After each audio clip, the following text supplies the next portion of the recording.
What's up guys, how's it going and welcome to the Mina channel. We have an interesting video to talk about here. As everybody knows, Soul Hackers is upon the horizon here. A lot of people are very excited to play the second game, and with me I have a special guest, King Narukami 45. How's it going, man?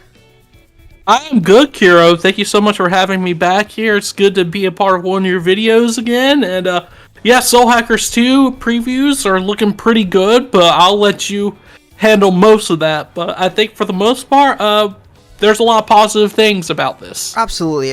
And with this kind of stuff, obviously, guys, take it with a grain of salt. It's just first impressions for different publications and everything, so everybody's gonna have a different opinion about it and everything. But so far, reading most of the previews, it sounds like everybody's liking the game. Like reading, like I've read like 3 or 4 different ones of them, and pretty much everybody has a pretty good impression with the game so far. Did you see any that kind of stood out to you, or any particular phrases or things that people were saying that you're like, oh, okay, that gets me excited for the game?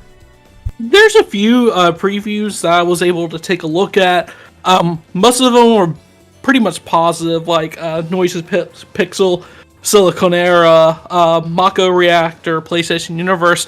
But the one I find really the most intriguing, and I think you do, Kiro, I think you do too as well, Kiro, because we were kind of talking about it a little bit before we started, was the one by Digital Trends, where it's kind of like, almost like a sit-down interview about like the influences and everything behind Soul Hackers 2. That's the one that really got me interested. That's right. So this one is not just a preview, but actually like a whole interview basically with the director for Soul Hackers 2. To me, that's the kind of stuff that I'm more interested on. Like, how is it that they came up with the concept for the game and everything, and why it will look the way that it does. So just straight out up from like the title and everything, looks like they took inspiration from things like Nier Automata and John Wick, which is kind of crazy because when you're looking at the trailers and everything, you're like, okay, I can kind of see that in like a certain aspect.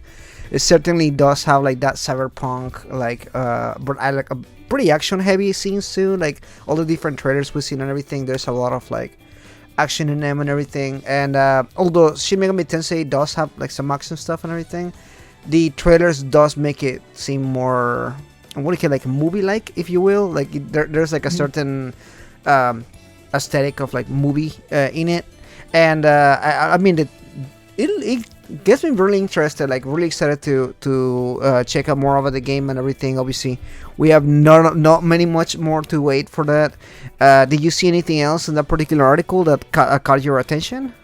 Well, the one thing that really caught my attention was that they drew inspiration from Nier Automata.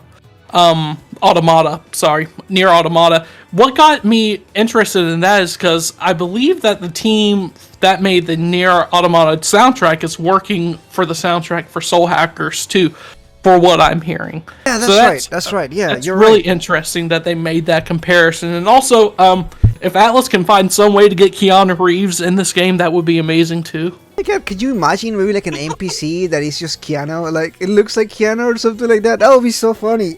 It'd be like the Demi-Fiend battle from Digital Devil Saga.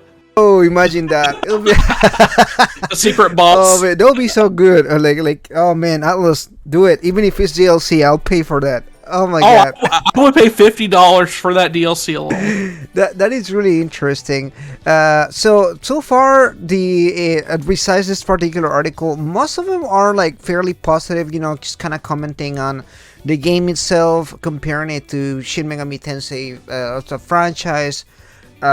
Because as you guys know, Shin Megami Tensei has so many titles attached to it, so many different games, spin-offs, mainline games, and everything. But they are thinking that so far from some of the reviews that I read, some previous, people are really enjoying a different tone or a different aspect to the Shin Megami Tensei formula, because it is in some aspects, as I say, quite different.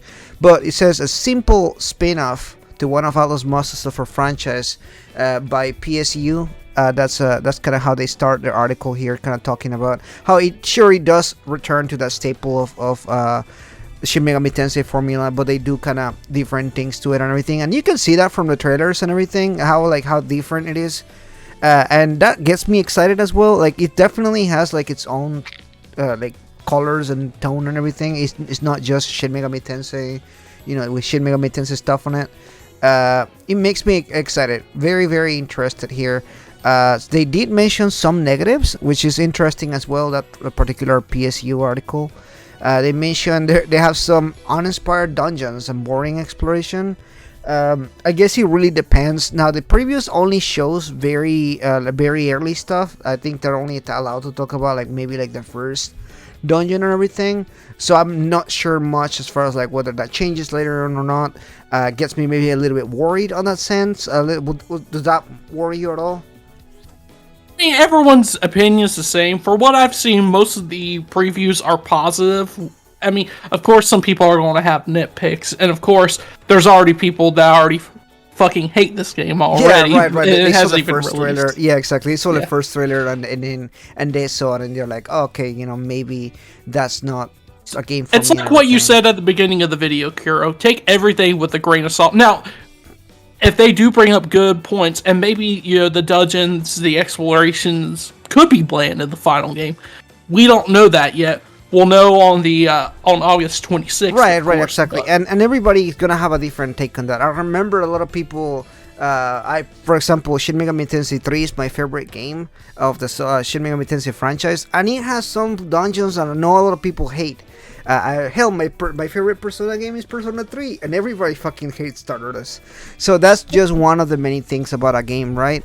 Now, some more positive things. A lot of people praised the Mako Reactor, for example, praised the stylishness and accessibility for the game.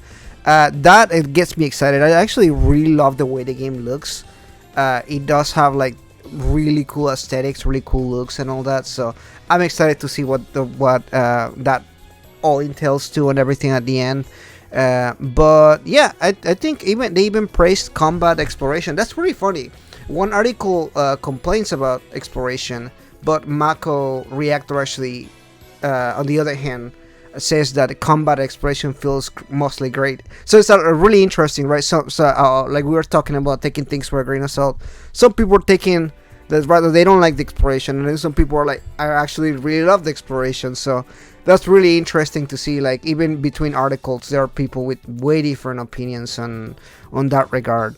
Looking at all this stuff, I'm very excited for the game. I know everybody is cannot wait to get their hands on it and everything.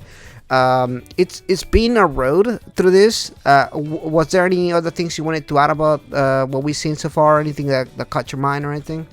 Not really. Just say different strokes for different folks. Everyone's going to be different, and their opinions might change over time. Like you said, it's only probably the beginning of the game. Most of the articles that I saw were only discussing the early hours of the game or whatever. Exactly. And so to me, that doesn't make me too I'm like, oh man, maybe it's gonna be bad or anything like that. To me, it actually makes me really excited because most of the previews are super positive. Most people are enjoying the dungeon crawling aspects, all the story, the characters, that kind of stuff. So I feel like this is gonna be a great different kind of Megaten game, which is good. I don't like when games are too samey from one to the other one, and it does seem like this one is trying to take a different aspect of the Megaten franchise and everything. So I'm excited to see what the end result's gonna be, but I'm also excited to see what everybody's thinking in the comments down below. If you guys check out those previews, what do you guys think about this? Did you like it? Did you not?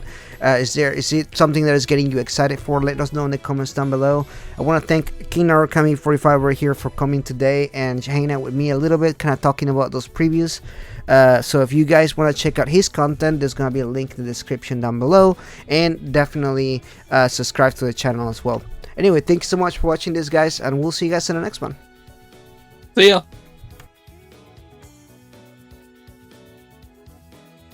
But before we end this video, I want to thank all the members: Miko, Another Fox, Demicro, H2DK, King Narukami 45, Ethan McNeil, and Rising Oilblin. Thank you so much, guys, for your support. I couldn't make these videos without your help.